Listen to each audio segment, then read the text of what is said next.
Ini kedengarannya sederhana, tapi semakin kita renungkan, ini sebetulnya 3 5 seperti yang apa? Itu benar juga yang Abang katakan. Salah satu memang yang paling sering kita jalankan itu kita itu merasa pelanggan kita udah penuh. Betapa seringnya kita dengar orang berbicara dengan kita, orangnya ini bicaranya belum selesai. Orang ini ingin menerangkan sesuatu ke kita, belum selesai diterangkan, kita udah membentuk opini, udah membentuk pendapat. Iya, udah tahu dapat. Padahal orangnya ini ingin mungkin atau sesuatu itu ingin tidak bisa kita menerima hal yang merasa seakan-akan kita nggak tahu. Makanya salah satu guru dari Zen tradition, Suzuki Roshi ini mengatakan lawan dari pelanggan yang buruk itu yang disebut beginner's mind. Sikap pemula itu mempunyai opsi yang lebih banyak. Kalau kamu orang pemula ini, kamu nggak begitu tahu apa daya, makanya kamu selalu ingin ngerti. Dalam arti kata begini, sikap pemula ini luar biasa sekali karena the beginner's mind ini karena kamu akan dengarkan, kamu akan mencoba mengerti apa tuh yang sebetulnya yang ada di depan kamu daripada udah kamu simpulkan dulu, kan? Nanti mudah-mudahan kalau nggak besok, lusa atau kita akan menjadi lebih jelas apa tuh artinya ini. Bagaimana kita akan selalu mempunyai suatu pendapat yang begitu susahnya untuk dirubah, apalagi dihilangkan. Dirubah sedikit pun ini susahnya luar biasa. Jadi gitu. Makanya saya sendiri secara pribadi setiap hari atau setiap kali menghadapi apa yang harus saya kerjakan, saya biasanya mengingatkan diri saya sendiri, dan ini sekarang sudah menjadi kebiasaan. Saya selalu mengerjakan sesuatu dengan mulai dengan I don't know. Simple. I don't know. Apapun yang kamu kerjakan, betapa kelihatannya mudahnya. Sebab kalau kamu mulai dengan ini hampir berlawanan dengan cara berpikir kita, yaitu kita selalu ingin dalam hidup ini supaya I know everything, supaya saya tahu semuanya. Caramu berpikir, cara kita berpikir ini, semakin kita tahu banyak hal, semakin kita nanti lebih mudah menavigasi hidup ini. Karena kita anggap kita sudah siap.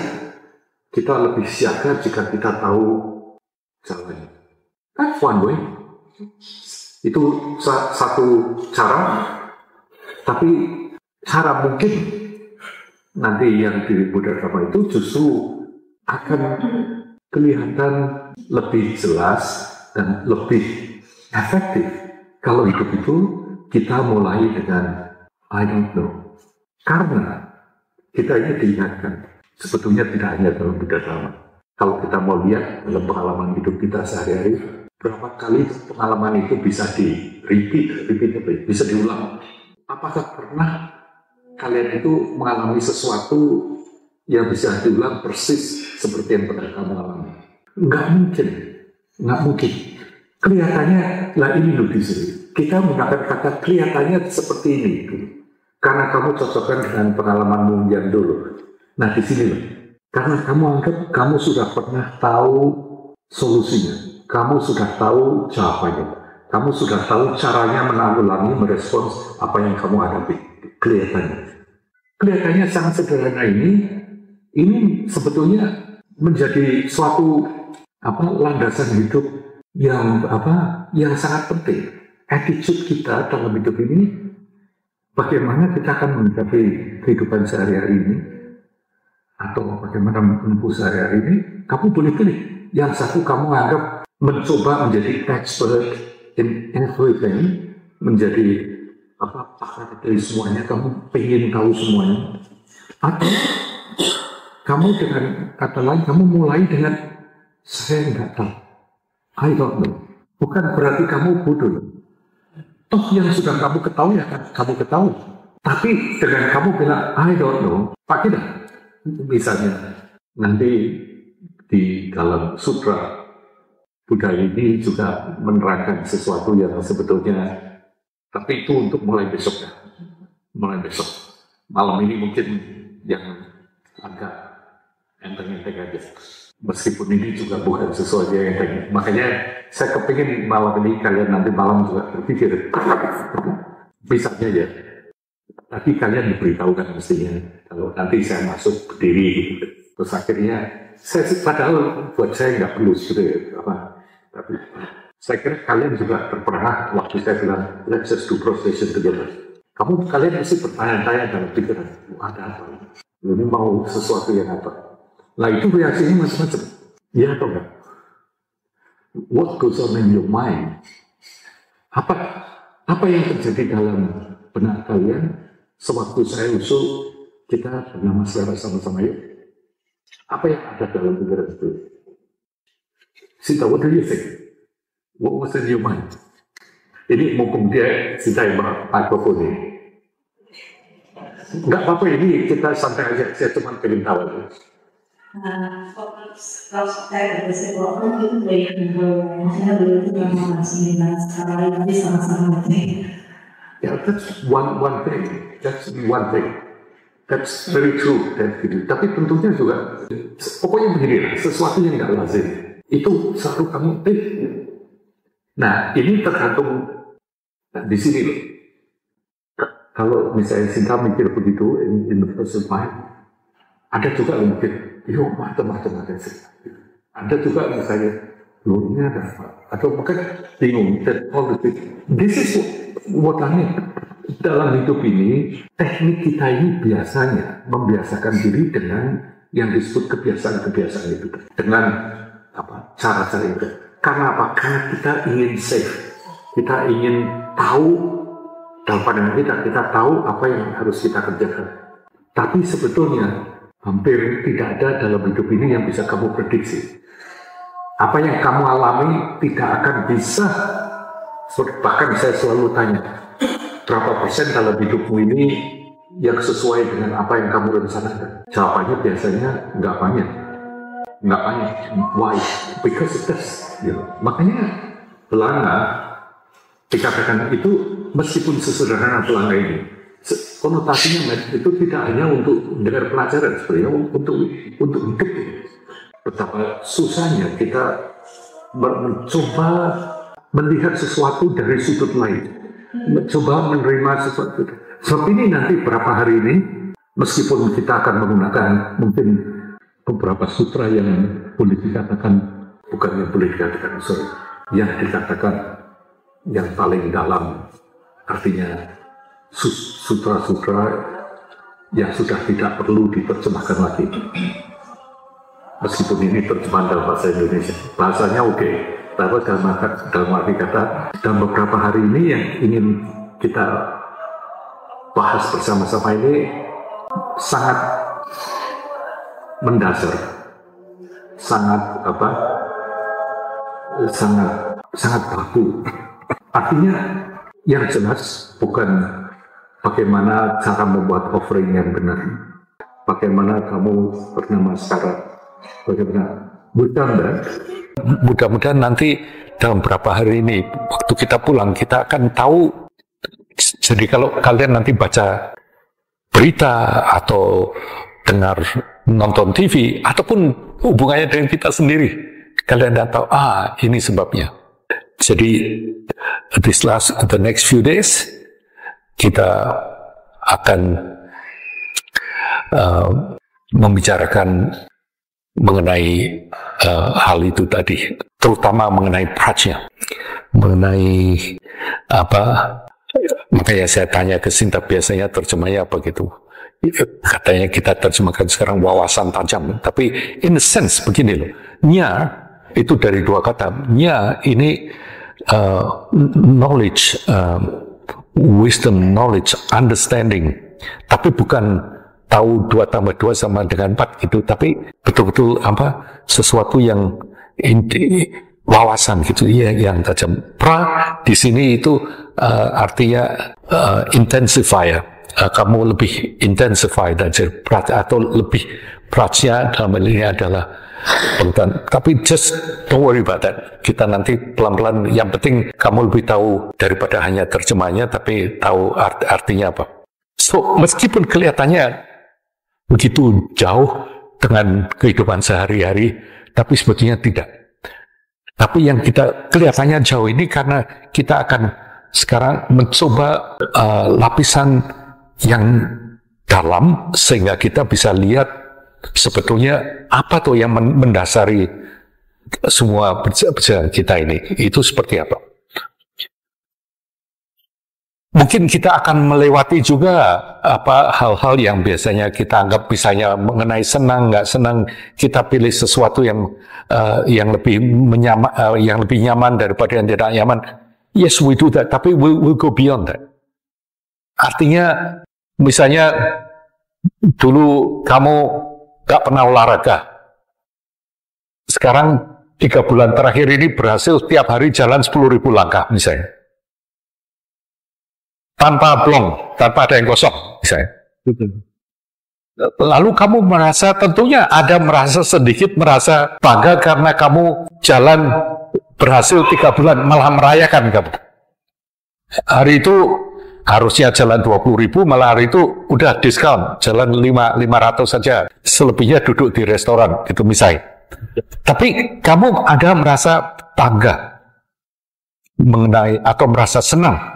Kamu dalam 3 bulan ini berhasil jalan tiap hari 10.000 langkah. Yang kita bicarakan bukan untuk tahu supaya bahwa jalan tiap hari 10.000 langkah ini kebaikannya ini. Yang akan kita bicarakan itu bukan juga mengatakan kalau kamu tidak olahraga itu keburukannya ini. Tapi yang ingin kita bicarakan itu justru melebihi, tidak lagi mengenai mengapa kok kalau tidak olahraga, maupun kebanggaan kalau kamu sudah bisa jalan 3 bulan begini ini. Yang kita bicarakan itu sebetulnya beyond that, di mana urusan jalan maupun tidak jalan tidak lagi itu yang dijadikan pertimbangannya. Pertimbangannya gini, kamu biasanya kan daripada di rumah nggak gerak dan badan capek segala macam, kamu baca dan kamu yakin, lalu kamu memutuskan untuk olahraga jalan tiap hari 10.000, kan? Kamu lakukan nih, akhirnya kamu bisa sampai benar-benar mencapai 30 hari jalan tiap hari 10.000 langkah. Tentunya kamu merasa senang, kan? Tentunya kamu merasa achievement, right? Bisa anything. Ini hanya sebagai contoh. Kalian bisa mikir di hidup kalian sendiri dah. Di mana kamu anggap yang ini, tapi kamu akhirnya berbuat sesuatu dan akhirnya kamu say, I got it, I do it, right? Sering kan, jadi. Nah, sekarang yang ingin kita bicarakan di sini adalah bahwa what we talking about itu beyond that. Tidak lagi yang dipersoalkan kamu jalan atau tidak jalannya. Menurut kamu, lalu apa yang dipersoalkan? What is beyond that? Bisa nggak kita lihat di mana? Ini harus, pemikiran semacam ini harus kalian biasakan nanti in the next few days. Artinya gini, bisa nggak, Fiona nih, saya ngomong ke kamu ya, bisa nggak kamu pada suatu ketika nanti tidak lagi jalanmu ini karena kamu ingin menanggulangi kemalasanmu ini, atau kesenanganmu jalan ini karena kamu sekarang merasa, bisa nggak kamu pada suatu hari entah jalan entah tidak jalan, tapi kamu tidak lagi merasa bahwa dengan jalan ini kamu hanya ingin menanggulangi ini. Misalnya kamu kuliah atau apapun dah, kamu kuliah supaya kamu bisa nanti masa depanmu lebih bisa kamu kamu pikirkan akan bisa lebih terjamin sedikit misalnya. Jadi kuliahmu sesuai bisa nggak ya? Kamu mikir beyond that. Tidak lagi kamu kuliah ini karena supaya masa depanmu terjamin. Ini akan sangat sulit mengerjakan sesuatu tanpa memikirkan tentang hasilnya juga. Sangat-sangat sulit. Ini salah satu urusan belanga kotor tadi. Ini loh yang ingin dipertanyakan. Can we do something without goal? Selama apa yang kamu tuju, right? Apa yang ingin kamu dapatkan, tentunya kamu pasti punya anggapan bahwa itu yang kamu maukan karena itu lebih baik buat kamu, kan? Right? Selama apa yang kamu dapatkan ini dalam bentuk apa ya, compounded phenomena, artinya yang mempunyai sebab, right? Saya ulangi, jika hasil apa yang kamu dapatkan dalam hidup ini, apapun dah, kesenangan, ketenaran, jabatan, inilah kamu presiden. Kata presiden ini kalau kita ngomong sehari-hari buat kita semua artinya nggak banyak. Sampai kamu betul-betul kasih arti sendiri. Siap presiden gitu. Itu kalau kamu sudah punya perasaan sendiri, kata itu menjadi sesuatu penyebab penderitaan yang luar biasa yang sebetulnya tidak dari kata itu sendiri loh. Arti ini gini. Jadi ya, apa yang ini the crux of dalam beberapa hari ini yang ingin kita nanti pelan-pelan hayati, bahwa selama dalam hidup ini yang kita dapatkan, dan ini hampir selalu, itu adalah hanya sesuatu yang terbentuk, yang bersebab, Sanskerta namanya, terbentuk, yang misalnya kesehatan tadi, itu selama kamu menganggap itu yang kamu tujukan, kesehatan, dan kesehatan ini terbentuk, kamu menjadi sehat, atau sales, the one that you do, kamu jadi sales. Lalu pertanyaannya, selama ini suatu ini yang terbentuk ini pasti hanya temporary, sebab ini pasti akan berantakan, pasti akan hilang, because it consists of something. Ini punya kondisi, punya bahan-bahannya. Begitu bahannya ini hilang, begitu situasi kondisinya tidak lagi sama, hilang. Keluarga bahagia, right? Luar biasa kan, keluarga bahagia kan sesuatu yang begini. Tapi selama kamu menganggap keluarga bahagia ini dengan definisi macam-macam, misalnya ya, selama istri itu begini-begini, selama suami begini, anak, supaya ada misalnya punya uang, punya segala macam, right? Kamu punya definisinya begini. Atau tidak, kalau keluarga mungkin perkawanan sajalah, kamu punya teman, ya, atau you have a friend. Ini menjadi friend. Kalau kamu lihatnya hanya dari friendship ini, di mana kamu hanya menyatakan bahwa ini teman saya ini akan membuat saya menjadi happy karena ini orangnya begini-begini, tidak butuh banyak kok. Satu aspek dari temanmu aja berubah, persahabatan itu akan bubar. Tidak perlu terlalu banyak aspek, dan satu aspek dari itu. Misalnya, dulu kamu dengan teman itu dekat sekali. ketemunya 3 tahun sekali, tapi tetap dekat. Tapi teman kamu sekarang mendapat partners, mendapat pacar, dapat kawin. Tetap loh, ketemunya 3 tahun sekali. Tapi kamu menganggap teman kamu berubah. Teman kamu berubah. Karena pada waktu itu kamu anggap saat itu jadi teman kamu karena salah satunya kamu merasa dibutuhkan atau apa dan sebagainya. You get this one? Artinya begini, ini sesuatu yang agak global statement dari Buddha ini. Apapun yang compounded phenomena, apapun yang bentuknya itu, apapun yang terbentuk sebetulnya, hasil apapun yang terbentuk, itu mempunyai sifat impermanent.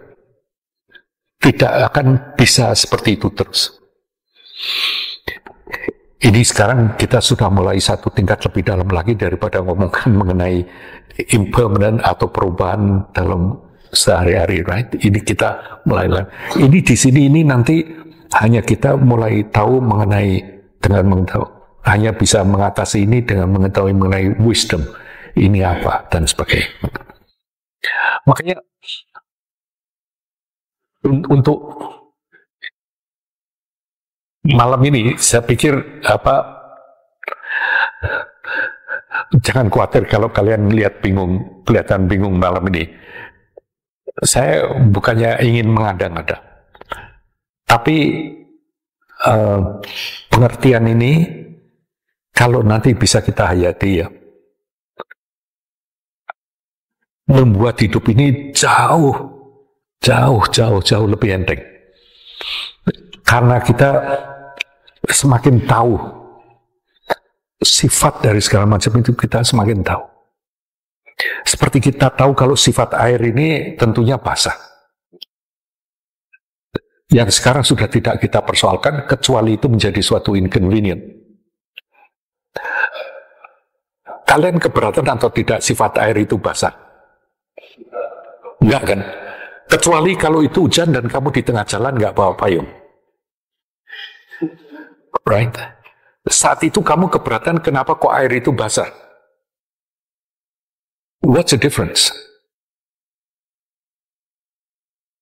Bedanya di mana?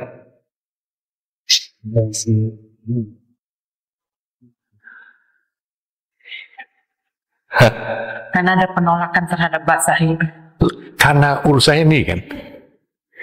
Ini loh. Merugikan saya ini dirugikan. Karena saat itu kamu lagi nggak kepingin basah. Jadi basah itu nggak enak kan? Belum tentu.